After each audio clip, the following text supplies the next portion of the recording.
Today's podcast is sponsored by fastbitcoins.com. Fastbitcoins provides a simple way for people to buy Bitcoin directly from their bank account or with cash in physical stores. Their services are rapidly growing in availability across the UK, Estonia, as well as Canada, and they're launching in Australia soon too. Fast Bitcoins is committed to providing high-quality Bitcoin-only services. They want to make sure that the growing number of people interested in buying and benefiting from the possibilities of Bitcoin can do so easily, securely, and with as few distractions as possible.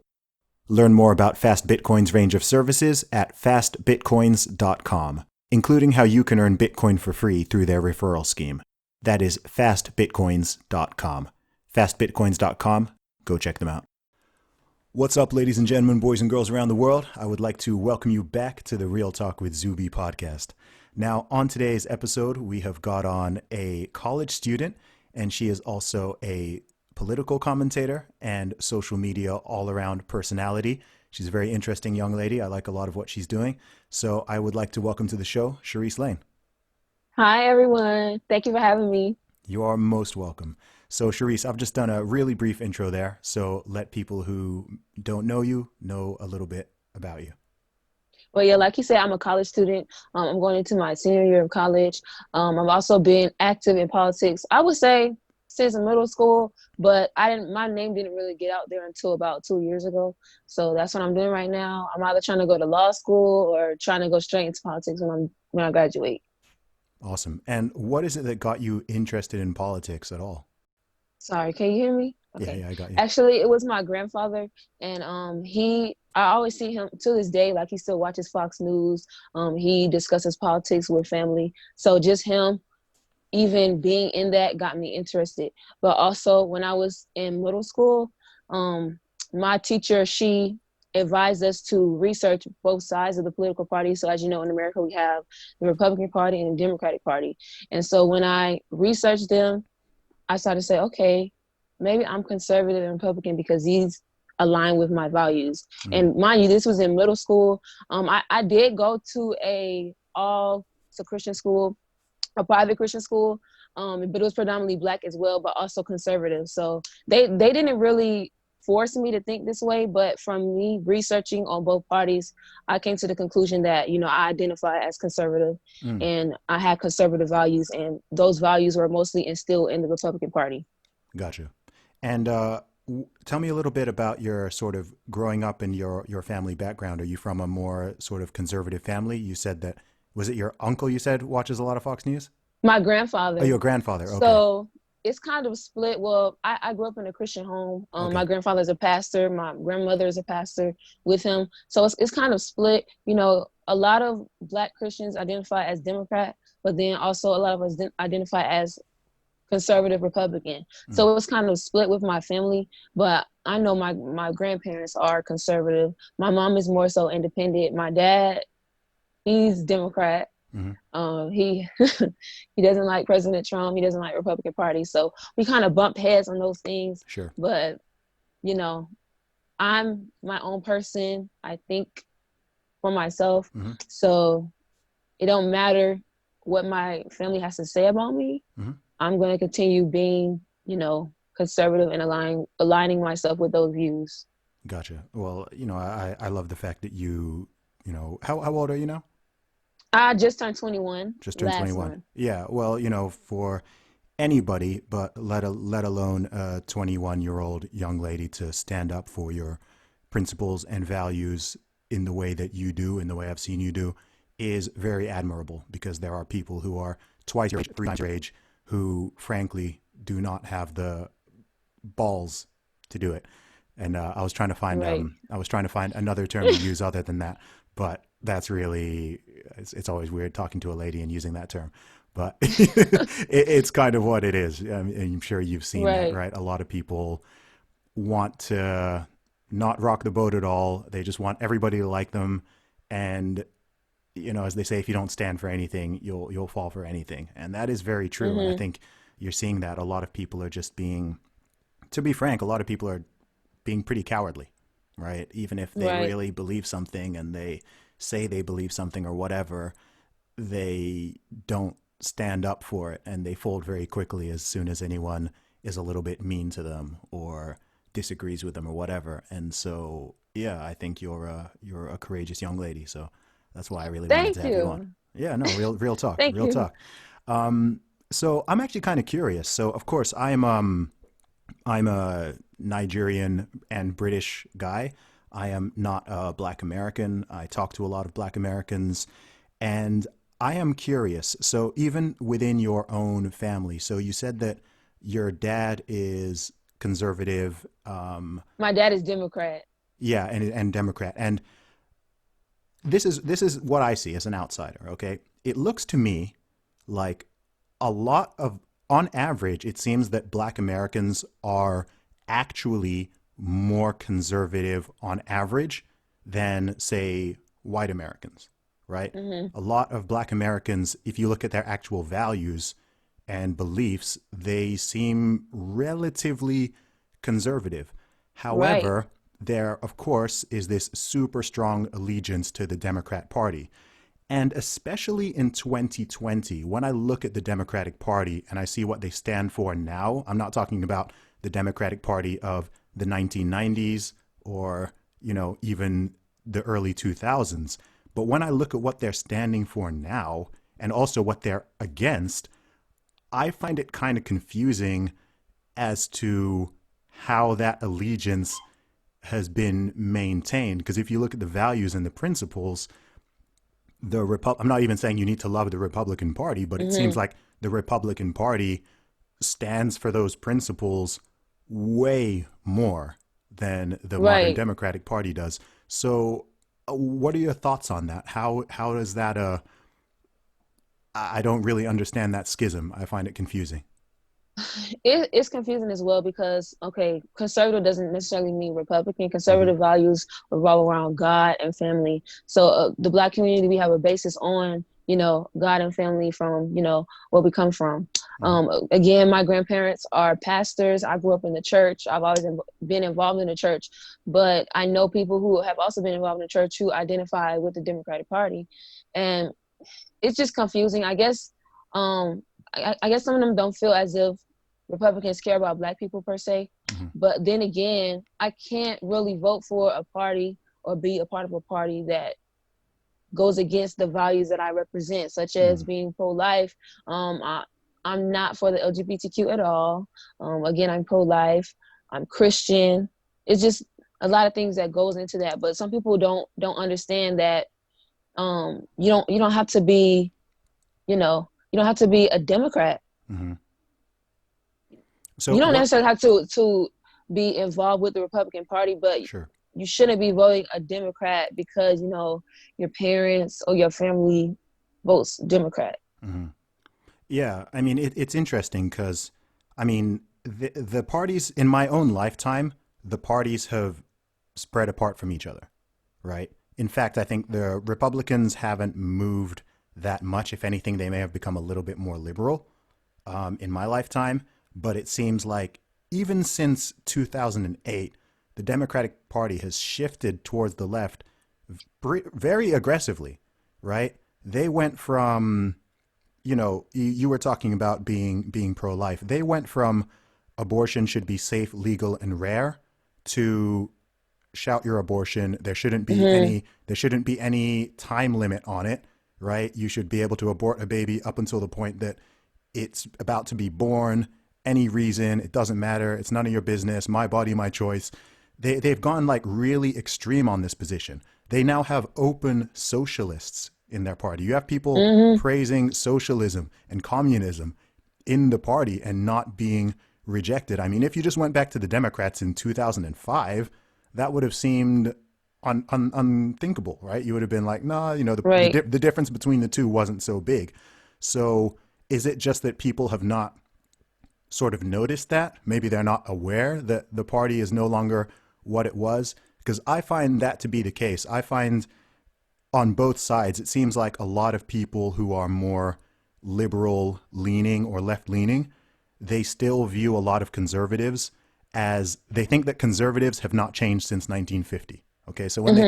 when they think of conservatives, they're thinking like, okay, like they're they've got this weird caricature that doesn't sort of represent modern day conservatives or the modern day Republican Party. Like even when you said that there's this feeling that the Republicans are against black people. Mm-hmm. And I know more about American history than the average person. I'm not an expert at it, but if I look at the history of both parties, or I even look at the current situation of both parties, beyond lip service, sure, the Democrats are more likely to specifically talk about black people and specifically talk about women and specifically talk about LGBT and any group that they want to sort of pander to. But in terms of what they actually do, again, I don't see what the Republicans are doing that is anti-black people. Mm-hmm. And I don't see what the Democrats are actually doing that is pro-black people, let alone pro-black people who have some of these more conservative and religious values. I just, as an Right. outsider, it really does confuse me. And I spend a lot of time thinking like, well, what's going on? Why is it like that? And okay, I will say with the Democratic Party, they don't really do anything. They just pander when it comes to election time. Mm-hmm. That's when they start pandering to the certain group that they need the votes from. Yes. So they try to make it seem like they care about us when in actuality they don't. And yes, I've been kind of involved in politics since middle school, but the Democratic Party, ever since President Trump has gotten to office, he has really like exposed their true agenda. This is Now we're starting to see how extreme they can get since Mm-hmm. he's been in office. So I think that was one of his plans too, to kind of expose the other side. And they have gotten really extreme. Yeah. It's ridiculous. Yeah. It's interesting. I mean, yeah, it's weird. Like I'm not, it's weird. I'm like political in a way, but I'm not super political in another way. Mm-hmm. I'm kind of interested in the sort of big ideas. I'm more interested in culture and morality and psychology and the way society is going than I am in terms of the day to day. You know, people will talk about certain politicians, and I'm like, I don't even know who you're talking about, right? Because I don't kind of follow it at that Mm-hmm. level. But in terms of the grander scheme, it is one of those situations I've been curious about for a while because I am not aware in any country, I'm not aware of any sort of specific voting demographic that votes so strongly in one direction as Black Americans for the Democratic Party. Right. And this raises a huge number of questions for me, right? Because it's what, 92% or so. It's around that. It's like over 90%, which is, Mm-hmm. I mean, if the opposition were literally like, you know, KKK or something, then sure, that makes sense. Right? You know, like Right. if the opposition is like legitimately, okay, we want to Right. like really hurt you or harm you, then it's like, okay, I get that. But outside of that, I mean, I can understand, I don't know, 60-40, maybe even 70-30, but like 90 something versus, I don't know, 92-8, that does make me think like, there's something going on there. Like people cannot be thinking freely because that doesn't make sense, especially when you consider their values and their beliefs. I What? would say Yeah. in the Black American community, is we're prone to keep tradition, I'm guessing. Mm-hmm. Black people are not a monolith, but it's kind of hard to separate yourself from family members who, are doing something different from what you want to do. So we're used to voting Democrat. We're Mm-hmm. used to voting democratically. And so when you step out of that, it's sad, but you get ostracized. Yeah. You get told that you're crazy. You get called names. You get called the typical cool Uncle Tom, all of Mm-hmm. that stuff. Now, I've been called everything in the book. Yeah. So it's kind of hard for us because we're so used to keeping tradition. But at the same time, again, Black Americans, Black people in general are not a monolith. Mm-hmm. So oddly enough, it's almost like in that sense, Black Americans are conservative in that they're maintaining the status quo, Mm-hmm. which is Basically. kind of ironic. Yeah, yeah. No, it's an interesting thing. I mean, what do you think could be? I mean, I know you are interested in you're very politically vocal. What's your message? What is it that makes you so vocal on Twitter? I see you're also on TikTok. what is the message that you want to get out there? I just want people to know that it's okay to think freely. Mm. Even me being a registered Republican, even me, I have some different thoughts outside of the Republican Party, but I just want people to understand that it's okay to think freely. I want people to know the truth. I want people to, again, just be free, think Mm. how they want to think. We should be able to do that in this country. Mm. Why is that controversial? I don't know. Again, especially in the Black community in America, a lot of people want us to think the same because I guess it's good to keep tradition because of what we have gone through as a people in Mm. this country. So when you think outside of that and when you act outside of that, they think that you're a traitor, basically. Yeah. But how many times does, I mean, because again, I think, of course, I'm older than you, and again, from an outside perspective, I've now seen several Democrat and several Republican governments in charge. Just like in the UK, I've seen Mm-hmm. multiple Labour and multiple Conservative governments in charge, and it seems to me that there's no, like, when the Democrats are in charge, before Trump, it was Obama for 8 years. Okay. And between 2008 and 2016, what specifically did he do that people feel was so great for, I mean, somewhat generally, but specifically for Black Americans, right? That I think as a cultural, I think as a kind of cultural figurehead, it's cool that there was Black, That's the only technically thing. mixed race president, right? I think that's cool. Having That's the only the thing. most powerful man in the world, the most powerful man in the country is, oh, look, it's someone who's not a white guy. Like, I can understand the sort of power in that, right? I can see that. But in terms of policies or actions or things that were done, maybe I've missed something, but I don't see anything particular that he did which would make people be like, oh yeah, well, he did, A, B, C, D. I don't see it. And He similarly, I didn't mean, do anything. yeah, All he did was be Black. And that was the only thing that was pretty inspiring, I guess, to see a yeah, Black man in, in charge of America, mm, because what Black Americans have gone through in this country. But other than that, all he did was, light the White House up to a rainbow, mm-hmm, and he did a lot of stuff for the LGBT than he did for Black Americans and for mm, Americans in general. So, I mean, he yeah, didn't do anything. yeah. It's interesting. Who would have been the last Democrat before him? Bill Clinton. Again, I mean, it seems like some of his policies actually, just like some of Joe Biden's policies, if anything, were quite disproportionately harmful Mm-hmm. to Black and minority communities.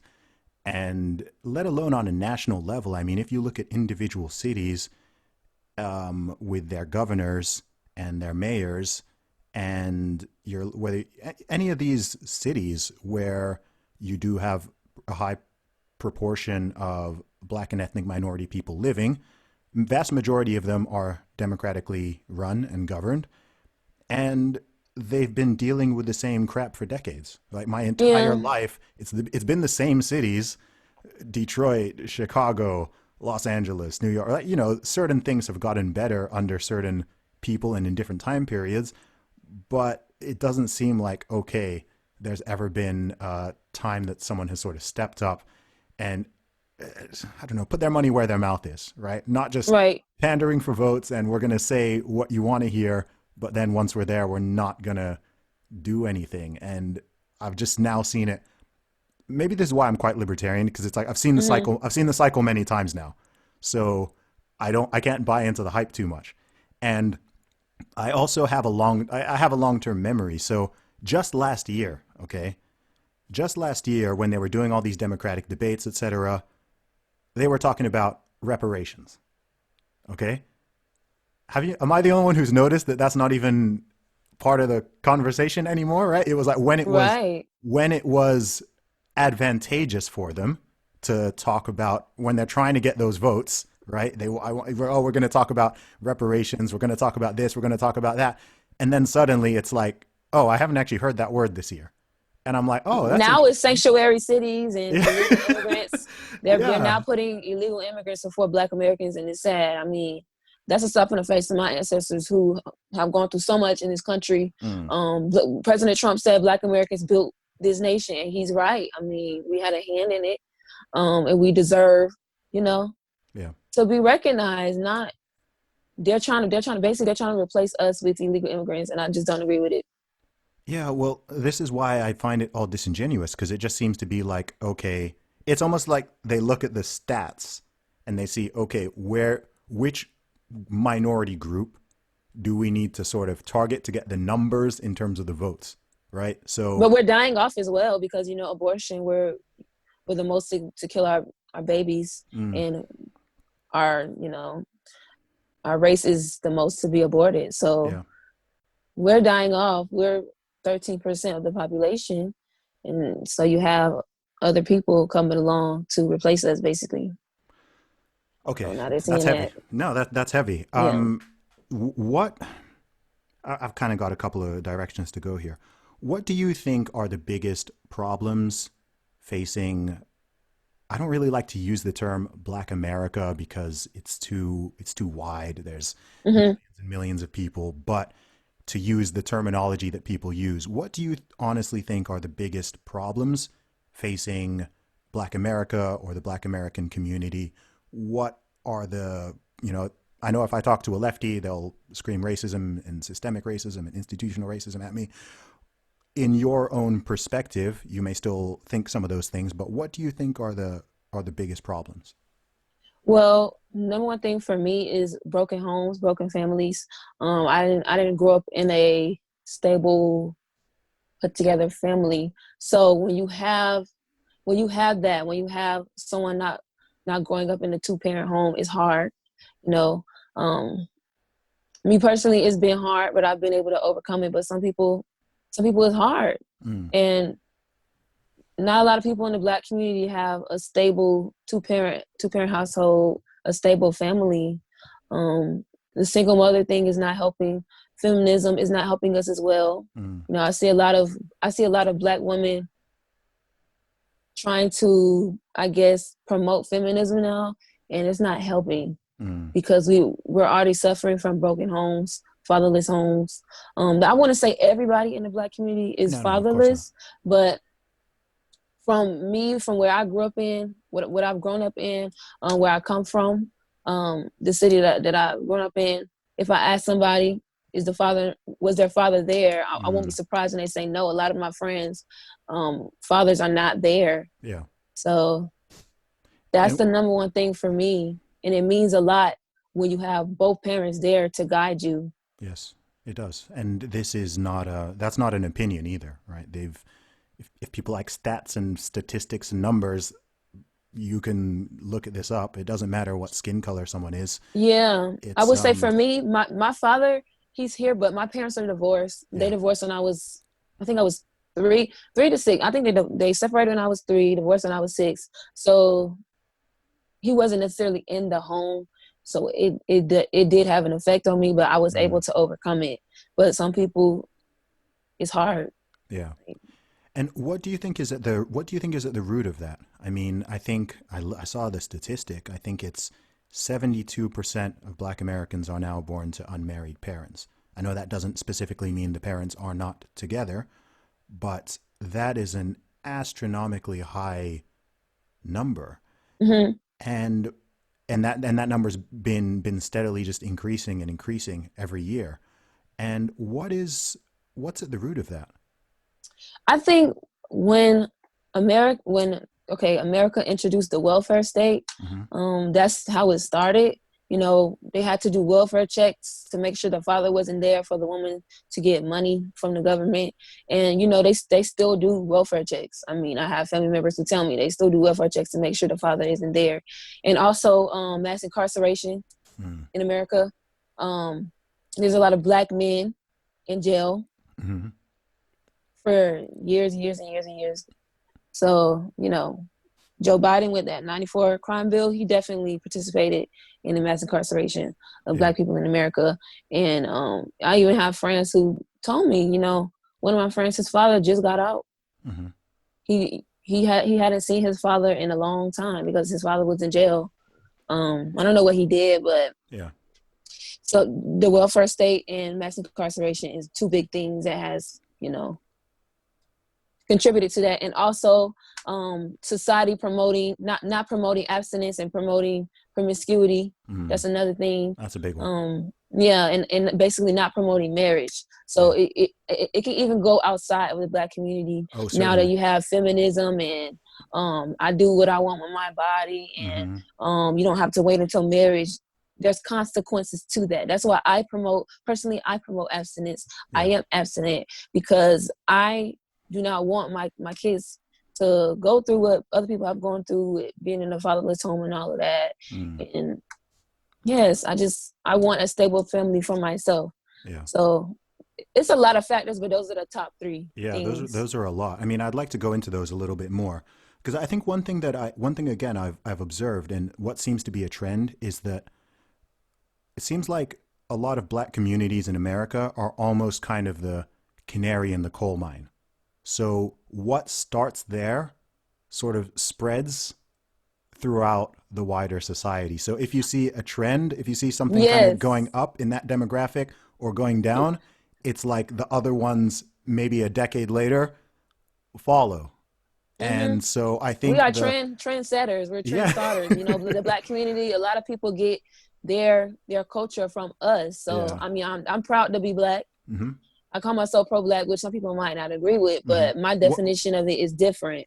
So Okay. yeah, I'm gonna get into that. For me, pro-Black means wanting what's best for the Black community. Now, I'm not necessarily anti-white, but I do want what's best for the Black community. I want Black families to get back together. Mm. I support Black businesses, which that means putting money back into your community, so we won't be on welfare, and so we won't be so dependent on the government. So yeah, those are like the top things when it comes to me being pro-Black. And some people say, "Oh, you can't be pro-Black and be pro-American." Yes, you can, because again, especially if you're a Black American, Mm-hmm. I mean, we kind of contributed to this nation, the things we have been through in this country. My people were born here, so I think I can be pro-Black and pro-American. But I mean, Yeah. everyone has their different opinions when it comes to that, and everyone is able to think freely. Mm. A big split that I notice is that it seems like more on the left, of course, where they play identity politics in general more, it seems more like people who think that way tend to think more that you need a specific solution sort of for each different demographic, right? They talk to each Hmm. demographic separately. Now, me personally, I'm a believer that what is good for people in general or what is good for the country in general is by definition good for the subsets of people. Hmm. So for example, a lot of people will say what will a lot of people right now will be thinking what's Trump done for Black people? What will Biden do for Black people? What would, and in my own worldview, I don't really even view it like that because I Hmm. think that if Trump or anyone else does what is good for America and for people in general and the economy in general, etc., then by definition, it will also be good. Black Americans are a subset of Americans. So if it is good for Americans, if the economy is going well, that is good for everybody, right? So Hmm. do you think similarly, or do you think more along the lines of something specific is needed that specifically targets Black people in America? I think something specific. That's Okay. why, again, I call myself pro-Black, because just the history of what Black people have gone through in this country, we're going to need certain laws and things to kind of retract the damage that has been done. Mm-hmm. Now, I'm not necessarily saying we can't do this and that. I'm not playing the victim card or whatever, but Mm-hmm. I mean, certain things such as what President Trump has done with the prison reform, that's something Okay. that had to be done, that needed to be done for us. Why don't people talk about that? It seems like people I don't don't want to talk. know. People don't want to acknowledge that. Mm. I don't know. It's crazy that they don't, Mm-hmm. but I think that they should. Um, So then again, I'm for President Trump because he has shown that he cares about the community. Mm. And it's So I also think, interesting yeah. because, see, another one that's really interesting with Trump is that this goes beyond, again, goes beyond black people, but in general, again, Trump has been famous my entire life. Hmm. And people never hated him until the media told them to. Until he ran Right. for president, 2015, 2016, the entire narrative changed. I mean, rappers used to love Trump. He would be That's what like, I'm saying. He's having one yeah, of the shows and yeah. stuff. This is the thing I find really bizarre because I'm like, wait, I have a long term memory here. So when did he? All these things you're now saying, sorry, not you, but people in general, all these things that you're now saying that he is. When did you start believing that? Right? Just like I like I to ask never people. believed in, not me personally, but Yeah, just like I them like to. outside is crazy. Yeah, it's weird because people just say all this stuff, and I'm like, well, you didn't think that 6 years ago, so why are you so strongly of that opinion now? It's a little bit like when people, when you talk to people who believe that there are infinite genders and there's all that, right? People who subscribe to that stuff, right? The question I like to ask them beyond what is a man or what is a woman, which they funnily can't answer, I like to ask, when did you start believing that? Right? Like, what argument convinced you that that is the case? Because I've been around for over 30 years, and all my life there were two genders. And I travel around the world a lot. I've been to a lot of different countries, and in most countries, there are only two genders. So, when what happened in 2015 or 20, like, what happened in the last 5 years that has suddenly made you go, you know what? That was like totally wrong. And there's now like not just a third gender, but there's just infinite. Like, because when someone's whole idea or ideology or belief sort of changes just like that, kind of with the wind, Hmm. I like to dig in a little bit and be like, wait, hang on here. You're telling me all this, but where did you get that? I Did mean, you come it's the up? media. It's the Mm, media. Like, as long as you keep continuing to depend on the news for your information like that, instead of actually researching hmm. and finding things for yourself, you're going to believe them. And they have a big hand and a big part in why people don't like President Trump. Yeah. So you were talking about specifically things that would be good for Black Americans. So in terms of policy, in terms of okay, let's talk about two things. Let's one talk about politics, but then let's also talk about society and culture. Hmm. So from a political level, whether that's at a state level, city level, federal level, what do you think that what do you think a politician, a president, a governor could do to address some of the concerns that you have? Well, okay, with me being a Republican and being in the Republican Party, specifically for them, I would say they need to do more Black outreach. President Trump has done a great job of doing that, and he has set the path for them to do it. Now, more Black Americans are open to supporting the Republican Party, but they have to stop being scared. Like, I see the Democrats, they might not be putting any policy out there, but they're definitely doing a great job with kind of doing Black outreach, trying to do Mm-hmm. Black outreach, trying to get in the community because, again, they have more Black Americans on their side. Mm-hmm. But I'm in the Republican Party because I want them to see, like, I want Black Americans to see, we do care about you guys. We do want to do outreach. So concerning the Republican Party, they just have to stop being scared, Mm. start doing more outreach, start showing our community that they care. And I Yeah. think over time, you know, we're gonna move on to that side. I won't necessarily say I want Black Americans in this particular party, but Hmm. just don't automatically vote for a party or a Yes, person yes. because your family members are doing it. Yeah. That's the big one there. It's I never tell anyone who to vote for. I'm not saying you must become conservative, you must vote Republican, you must vote conservative, whatever. It's just like, look, you're free to make your own decision. Mm-hmm. You don't have to march in lockstep. If you do all the thinking and you think about it and you consider it, and it's like, I know, I think the Democratic Party and candidate is the best, then cool, vote for that. If you think they're both terrible and you want to vote third party, fine, go for that. If you think, Right.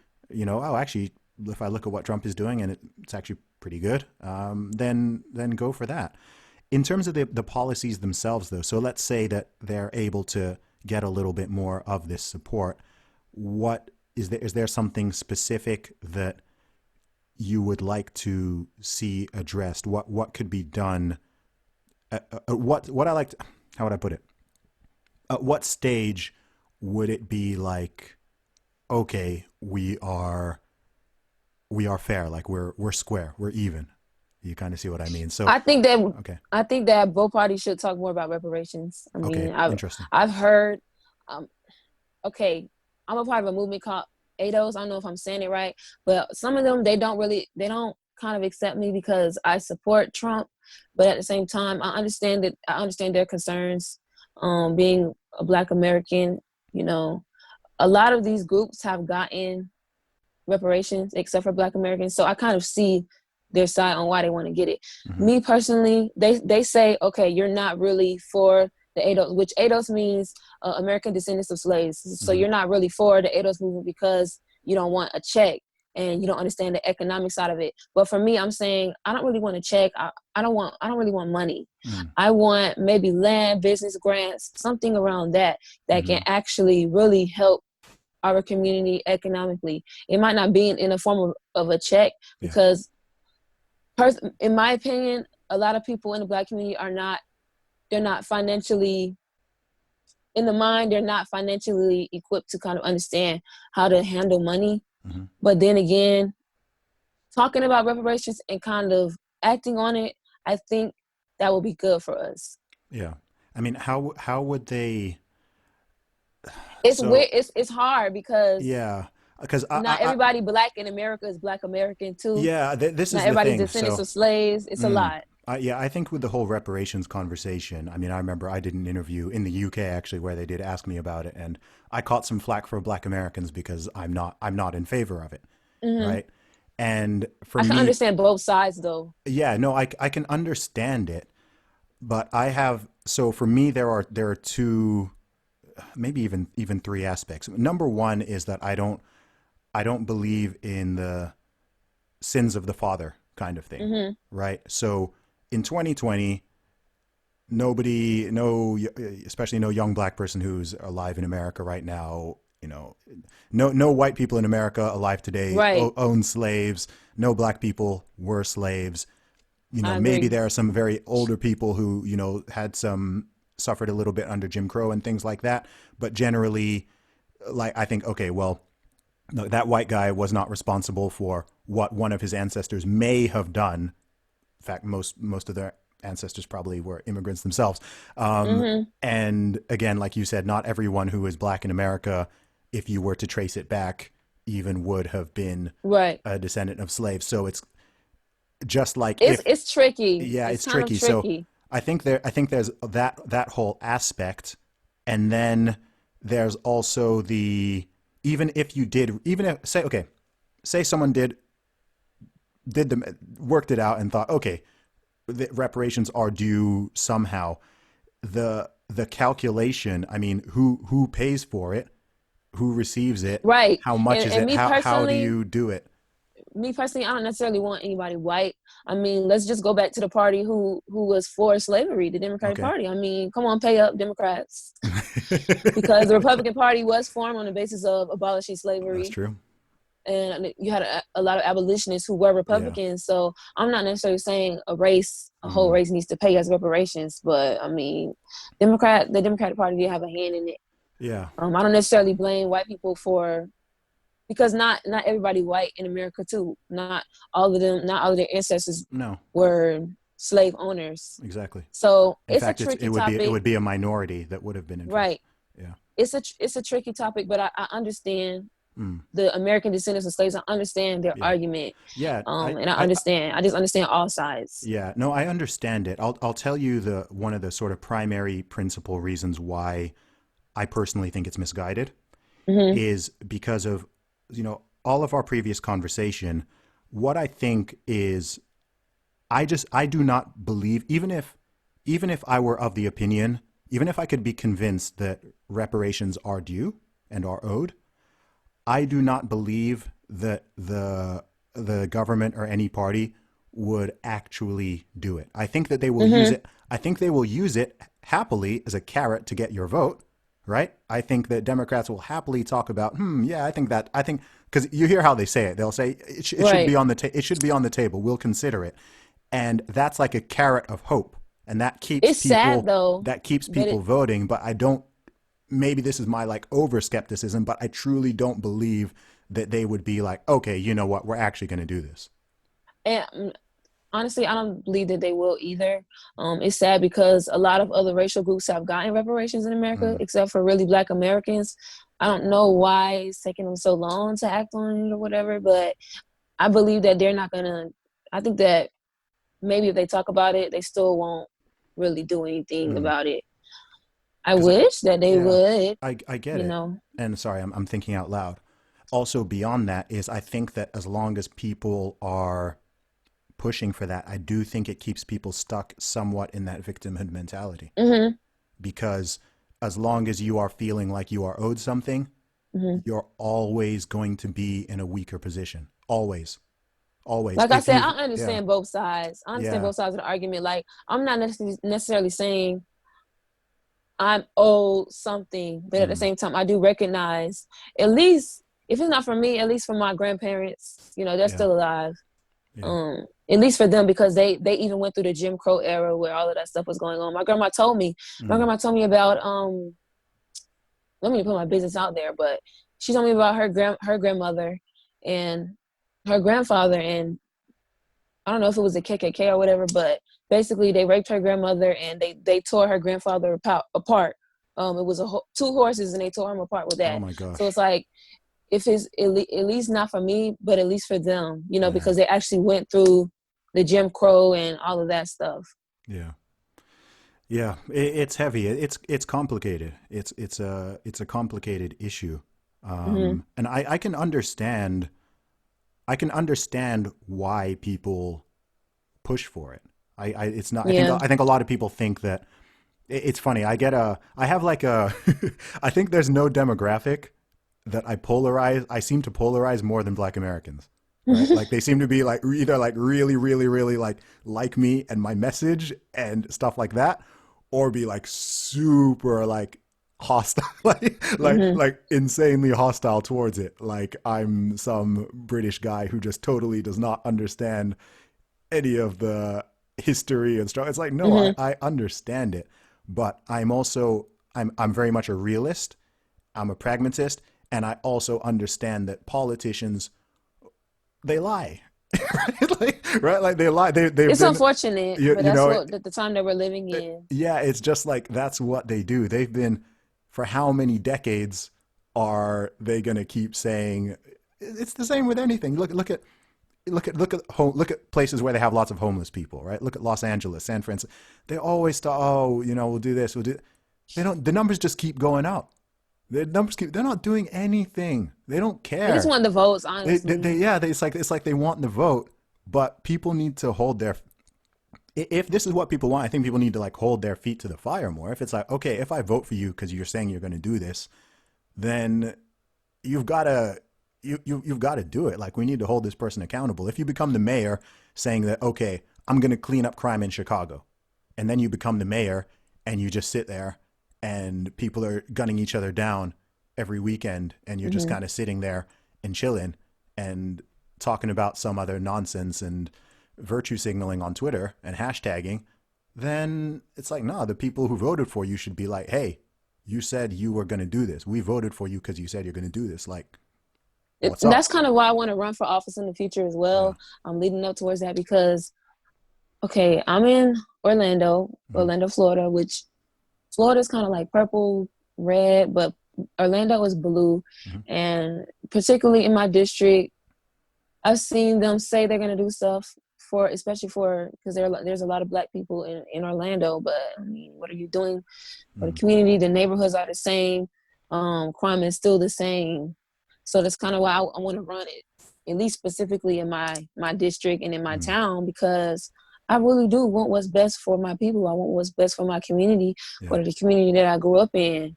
And I don't want to just be talking and say I'm going to do this and do that, but then don't do it. Mm-hmm.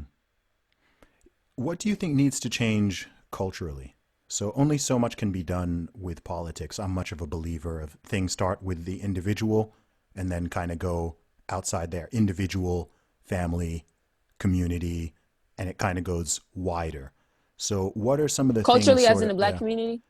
Yeah, because if that's what we're, I guess that's what we're specifically talking about. So, what are some of the cultural issues that need to be addressed there? You've talked about some things yourself. You talked about abortion. You talked about some aspects of feminism, broken homes, etc. Right? The government is not forcing anybody to Hmm. impregnate a woman and run off. The government is not forcing someone to commit certain crimes, etc. So, what are the things sort of within the culture or within individuals and communities that people need to look at honestly and be like, okay, we need to change this?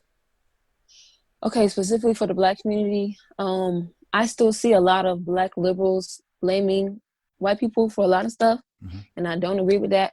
I think I kind of understand where they're coming from, but I think we should take some accountability for things as well. Mm, Again, with broken homes, okay, to a certain extent, it does have to do with the system, it does. but at the same time, society is promoting. Mm-hmm. They're not promoting abstinence. Mm-hmm. So I think within my community, if we promoted that more, if we stop promoting artists, musical artists, because that's a problem too. When you have musical artists that look like you who Mm-hmm. promote, Sorry, if you can, are you clapping? my bad, It's yes. clapping. Yeah, yeah. When you have musical artists that don't promote abstinence and that promote Mm, being wild and loose, that has an effect on the community. yeah. And I've seen it. I've seen it, especially in the area that I'm living in. The music is not helping. I think we should have better people in the music industry that look Mm, like us, that promote a good message to especially our kids, because what kids see their favorite celebrity do, they're going to eventually try. yeah. So maybe changing the musical aspect of, who we promote in our community, Mm, and promoting more of family, promoting more of abstinence, yeah. you know, being together, promoting But more of that. people, why do people think that's corny? Why do people think that's not cool? Honestly, I think the people that think it's corny, they regret not doing that. So then they try to pressure people to go the opposite way. Mm, Because even people try to shame me from my take on abstinence and my stand on abstinence. yeah. And I'm just like, well, I feel like you're kind of jealous because you messed up in the past. And so you want me to mess up, Mm, and you want me to go through what you went through, but I'm not promoting that and I'm not going to do that. yeah. Yeah. And again, like I said, props to you for that because it's difficult. It's tricky, and I mean, we all know that when people are, I feel like whether or not someone is religious, the human conscience knows when it's doing something wrong, right? And Hmm. it, someone who's doing something wrong, they always want other people to do the wrong thing because then it feels less Right, wrong, right? Because then it dissipates the responsibility, right? right, If someone went out shoplifting by themselves, they know that that's wrong. If they go out with like 10 of their friends and they all shoplift and then they're all joking about it or whatever, it seems you've done the same thing, but for some reason it seems less bad. Or it's the same reason why right, people who do drugs want you to do drugs, right? People who drink a lot want you to drink a lot because then they feel like, oh, it's okay. If someone cheats on their wife, or they cheat on their girlfriend or boyfriend or whatever, what do some people say? Oh, everyone does it. Everybody cheats. It's like, oh, really? right. Like, oh, so that makes it okay because other people also do the wrong thing, and it's weird. I think that society as a whole, it seems like morality is in the process of just being inverted, and that is something I find. That's one of the things that actually got made me become a lot more outspoken because Hmm. I've sort of had a lot certain values and principles for a while, but something in the last few years, it seems like everything that is wrong or everything that is bad is being promoted and celebrated and normalized, and it's the stuff that is clearly morally right or righteous is being denigrated and insulted, or people are just saying, oh, that's backwards or that's stupid or that's whatever, and that's not good for that's just not good for society, right? Like I'm not what, surprised. yeah. Personally, I'm not surprised because, again, I'm a Christian and the Mm, Bible tells us that this stuff was going to happen. So mm-hmm. I'm really not even surprised that everything like that is going on. Yeah. Tell me a little bit more about your pro-life position, because that is something you talk about a lot. In fact, I think your pinned tweet is a pro-life TikTok video that you posted. I have read some of the comments on it. Not everyone is very happy with you. Not everybody agrees with you. So tell the listeners firstly what you well, you don't speak in the video, but what is the message in the video? Well, the tweet said you cannot be pro-Black and pro-choice. Mm-hmm. Okay, I am pro-Black, which again means just wanting the Black community to do better, wanting more families to come together in the Black community, wanting to promote Black businesses, which will help us economically.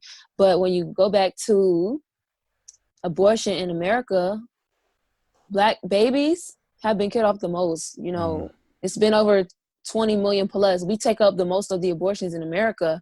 And I just think if you're going to say you care about Black people and you're going to call yourself pro-Black, it doesn't make any sense to kill off your offspring and to promote killing off other offspring of your race. I mean, come Mm-hmm. on. We are literally 13% of the population in America. And if we continue on this route, that's one of the reasons why we're so low. But if we continue on this route, I believe we're going to be non-existent. Like, we have to stop. Yeah. I read that in I don't know if this is 100% true, but I read that in New York City, more Black babies are aborted than born. It's true. Yeah. It's true. Yeah. And so it's just sad because I believe that they're programming our Black women, especially, to believe they're always saying Black women are more prone to die from having babies or something like that. But they're always trying to program, especially us, to believe it's okay to abort our children. Mm-hmm. And I consider that a form of racism. Like, why are you trying to convince the Black community so much that we have to get rid of our kids, that Mm-hmm. if you want to be successful in life and you have a baby at a young age, you can't do it? Because Mm-hmm. there are many, many examples of Black women Mm-hmm. and Black men who have, raised kids Mm-hmm. at a young age who are now successful, and their children are good as well. Yep.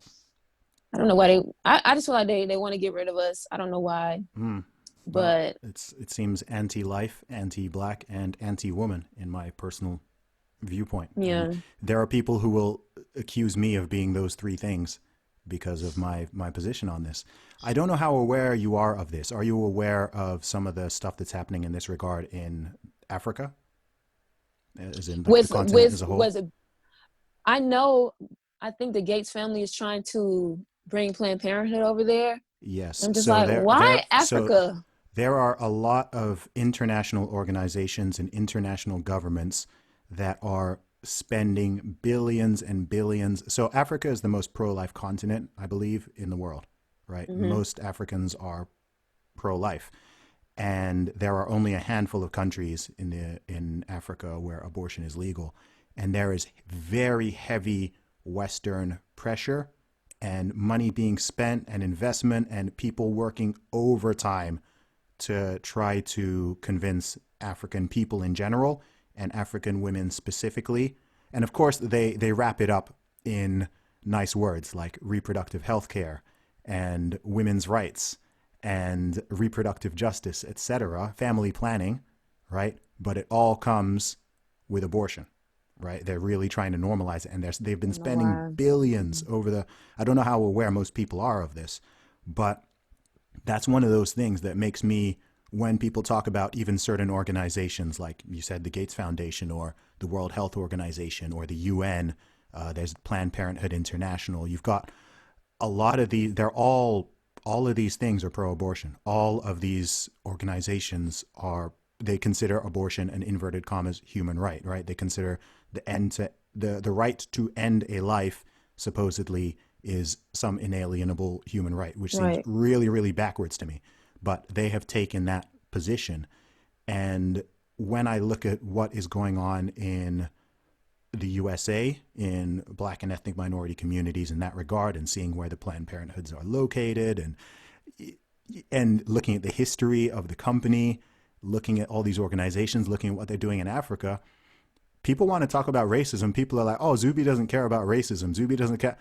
I'm like, man, I'm seeing things on like a whole different That's dimension. exactly. You see what I mean? It's like I'm seeing things from a different dimension. I'm seeing who is being targeted, like It's directly. us. I Yeah. mean, I don't know why they want to get rid of the black race so bad. The fact that you want to bring a whole organization um over to Africa where the Hmm. purpose is to kill off the offspring.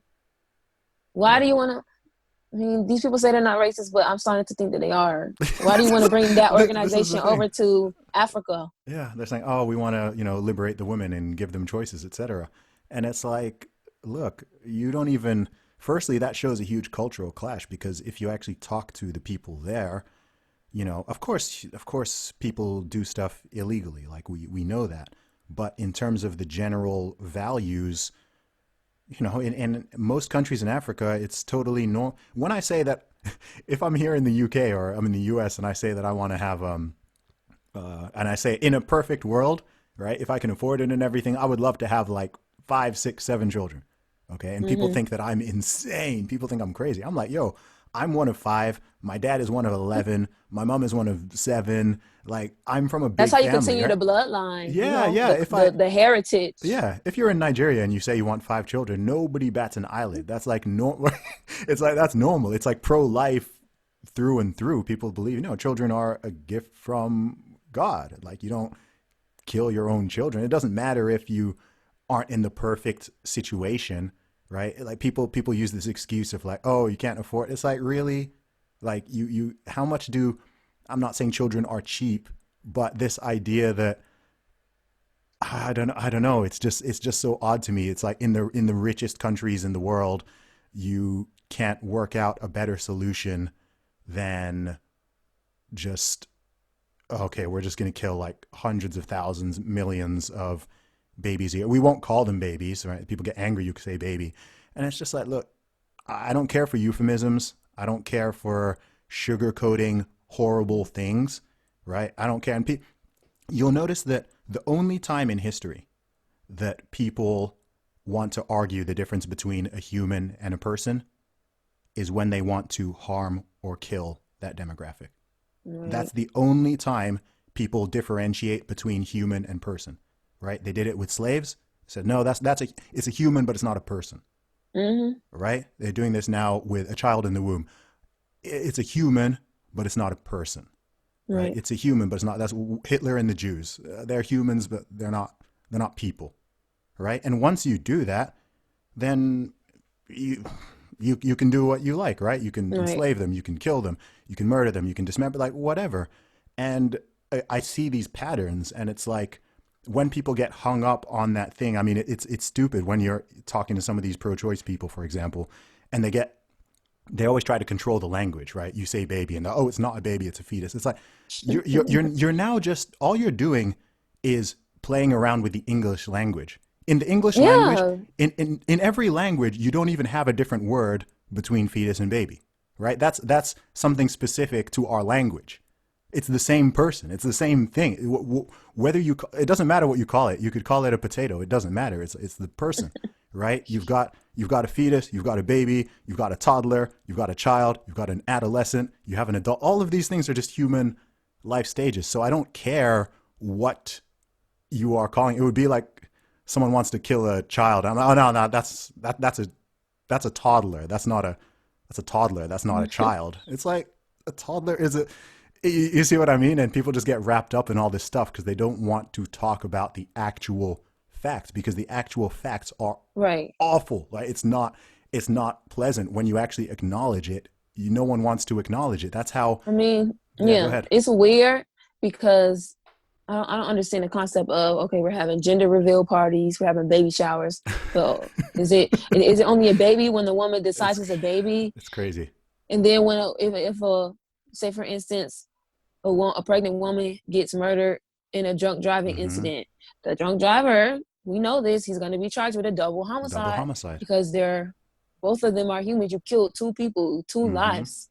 So I don't understand why people are trying to go against science Hmm. or people are trying to go against common sense Hmm. because a woman can't just decide automatically that it's a child. I mean, it's already a child. Yeah, You it doesn't make you don't sense. decide. It's, No.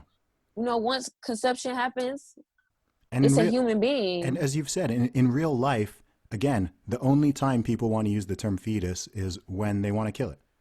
Right? Yeah, it's all Have the you time. ever heard anybody see a pregnant woman and ask her how her fetus is doing? Oh, Oh. how's your blob of cells doing? How's your How is your fetus? How's your fetus shower? how's your parasite? I'm going to a fetus shower. How's your feet? Like Fetus shower. nobody does that. Everyone says baby. Everyone knows it's a Mm. baby. And unless you want to kill it, then suddenly it's anything except a baby. It's anything except a human. Anything and it, I don't know. And to make it even worse, this tends to come from the people who call themselves pro science. Right? We're not Right. even It's weird. we're both Christians. Neither of us has made a religious argument here. Right? We're talking Right. science. We're talking science, logic, reason. And it amazes me how many people who claim to stand for those things all of a sudden become really stupid when it comes to this particular issue. Because if they Hmm. do accept the facts, and some people do, but if you do, you then have to come to the conclusion that, you know what, sometimes it's okay to kill an innocent person. And that is not a comfortable position for someone to hold Right. morally. And I think people know that. So they will do and say anything and everything to avoid talking about it like full on because otherwise their position ends up sounding pretty gross, right? It sounds like Yeah. if you Yeah. accept it, Right. and some people have that position. You know, I've spoken to people who are in favor of abortion rights, and they say, look, I acknowledge that it is a baby, it is a person, but I think that There shouldn't even be a you know, but. yeah, and it's like okay, I mean, if I'm not morally comfortable in that position, right? I'm not comfortable in that position because it doesn't. And, the way I used to be, I would say I used to be, for most of my life, I would say I was pro choice by default, right? Because I just didn't think about it, Hmm. right? I never thought about it. And I just assumed that what society and what law had decided was correct, right? And then when I really sort of looked into it and considered it and, even watched the process, like watched the, like, I was like, oh, we are like killing hundreds of thousands, Hmm. millions of babies every year, and people think this is totally has no moral weight. Hmm. Wow, this is crazy.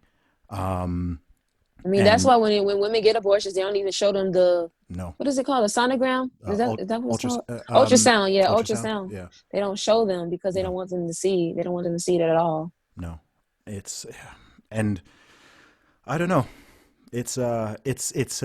Well, that in itself is a very heavy topic. Hmm. And then to make it even worse, because of that, people don't even really want to talk about it, right? Because it's like, I will. yeah, I know you will, I know you will, and it's brave, it's courageous, and and it's important because I'm someone who is, I think the message should always matter more than the messenger. I think so. But with that said, I know how human beings are, Hmm. and firstly, if a man is pro-life, people want to say, "Oh, you're a man. You can't even have it," like, as if like men have no. You know what I mean? It's like, okay, well, how do you think babies are made, and who's going to be on Hmm. the hook? Who's going to be on the hook for like a paycheck and child support, etc. If it's like Takes this. two. Yes, it takes two. So this idea that we have no say in this is totally ridiculous. Um, and so it's awesome when I'm seeing not just a woman but a young black woman such as yourself in America who's according to these weirdo progressives you essentially believe the opposite of everything that they think you Right. should, so it's Hmm. kind of fun to watch, right? it's, I it's just kind of I fun cool for feel me to see and be I like, feel oh, very okay. privileged to be a black Yeah. woman. You know, I love it. I Hmm. mean, I don't necessarily feel oppressed, but I just love I love my history. I respect what my people have gone through. I Hmm. respect being a woman. I respect being black. I feel like I think God did a good job. He picked my parents and my community and my gender and everything. Oh, so God picked that? You didn't pick your gender? That's what you're saying? Yes, How I dare ain't pick you? my gender. Come on, get woke, Charisse. Get woke. I pick my gender sometimes. Oh no, no. On Thursdays when I'm in the gym. Awesome. Oh, oh, so it could be at the a heavyweight champion or something for women. Yeah, man. I had to do it. Um, awesome, Charisse. So what have you got coming up next? I'm still in school. You know, I was supposed to be doing an internship this summer with Tim Scott. He's the only Black Republican senator in office right now, but Hmm. coronavirus had Oh other gosh. plans. So I'm just getting prepared to go back to school again. I'm still doing politics, trying to prepare my mind for the next chapter in my life. Hmm. I graduate, which hopefully it's going to be next December. So I'm looking forward to it. I put a lot of work in. It's kind of hard trying to juggle politics, being that, you know, this online person who does a lot of social media and school. But I thank God that I've been able to do it and still, you know, been able to stay in school. Awesome. And where can people find you online? You can find me on all social media platforms at Charrise Lane, and I'm going to spell it for you: CharriseLane. Awesome. Charisse Lane, thank you for coming on the show. Yes. Thank you. You're welcome. Bye.